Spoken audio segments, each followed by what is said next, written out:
அஇஅதிமுக பொதுச் செயலாளரும் மக்களின் முதல்வருமான செல்வி ஜெயலலிதாவுக்கு ஏற்பட்ட அசாதாரண சூழ்நிலையை தாங்கிக் கொள்ள இயலாமல் அதிர்ச்சி ஏற்பட்டு மாரடைப்பால் உயிரிழந்தவர்கள் மற்றும் பல வழிகளில் தங்கள் இன்னுயிரை மாய்த்துக் கொண்டவர்களின் குடும்பங்களுக்கு அவர்களின் குடும்ப சூழ்நிலையை அறிந்து தாய் உள்ளத்தோடு நிதி உதவி வழங்கியுள்ள மக்களின் முதல்வருக்கு நிதி உதவியை பெற்றுக் கொண்டவர்கள் தங்கள் நெஞ்சார்ந்த நன்றியை தெரிவித்துள்ளனர். மக்களின் முதல்வரும் அஇஅதிமுக பொதுச் செயலாளருமான செல்வி ஜெயலலிதாவுக்கு ஏற்பட்ட துயரத்தை தாங்கிக் கொள்ள முடியாமல் தமிழகம் முழுவதும் 219 பேர் தங்கள் உயிரை மாய்த்துக் கொண்டனர்.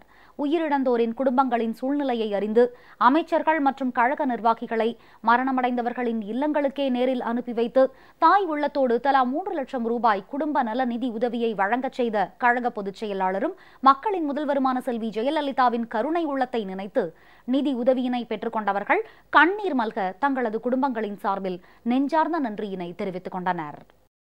அம்மாவுடைய தீர்ப்பை கண்டதுனால அப்பாவுக்கு அதிர்ச்சி அடைஞ்சு மாரடைப்பு வந்துவிட்டது. அம்மா எங்களுக்கு 3 லட்சம் நிதி உதவி பண்ணியிருக்காங்க. அம்மாவை என்றென்றும் நாங்கள் மறக்க மாட்டோம். எங்கள் குடும்பத்தோட நன்றியை நாங்கள் தெரிவித்துக் கொள்கிறோம். ஆஃபீஸ் போகும்போது திடீர்னு அப்புறம் நெஞ்சு வலிக்குது அப்படின்னு சொன்னார். ஹாஸ்பிட்டலுக்கு போனேனே அங்கே முடியல. 3 லட்ச ரூபா கொடுத்தது ரொம்ப நன்றி. பொண்ணு பையன் படிக்கிறதுக்கு ரொம்ப உதவியாக இருக்கும். தாத்தா 2 நாளாக சாப்பிடாம சுகமாக இருந்தாங்க. அப்புறம் திடீர்னு ஹார்ட் அட்டாக்ல இறந்துட்டாங்க. பாட்டிக்கு கொஞ்சம் கஷ்டமாக இருந்தாங்க. இப்போ அம்மா கொடுத்த இந்த 3 லட்சம் குடும்ப நிதி உதவி ரொம்ப பாட்டிக்கு உதவியாக இருக்கும். ரொம்ப நன்றி. அம்மாவுக்கு ரொம்ப நன்றி. நெஞ்சு அடைச்சி திடீர்னு மயக்கமாகுதுன்னு சொல்லி நெஞ்சு அடைச்சி அந்த போராட்டத்துக்கு போனவங்க அப்படியே நெஞ்சு அடைச்சி மயக்கமாகுதுன்னு இருந்தவங்க அதோட செத்து போயிட்டாங்க. எங்களுக்கு அம்மா விட்டா யாரும் இல்லை.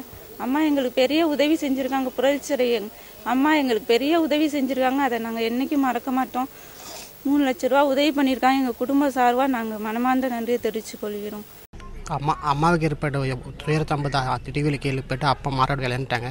அம்மா அவங்க 3 லட்ச ரூபா கொடுத்துருக்குறாங்க. அதனால் அவங்களுக்கு கோடான கோடி நன்றியை தெரிவித்துக்கிறோம். நாங்கள் இந்த உதவி உயிருள்ள வரைக்கும் நாங்கள் நன்றி மறக்க மாட்டோம். என்றைக்கும் நாங்கள் கடமைப்பட்டிருக்கிறோம். சாவரம் சொல்லிகிட்டே இருந்து நாங்கள் தடுத்து பார்த்தோங்க. அதுவும் முடியல. எங்களை மாரி அவர் டெத் ஆகிட்டார். அதற்கு அம்மா 3 லட்ச ரூபா அறிவிச்சிட்டு இன்றைக்கி எங்களுக்கு கொடுத்துட்டாங்க. அதுக்கு நாங்கள் சாகிற வரையும் நன்றி கடன்பட்டிருக்குங்க.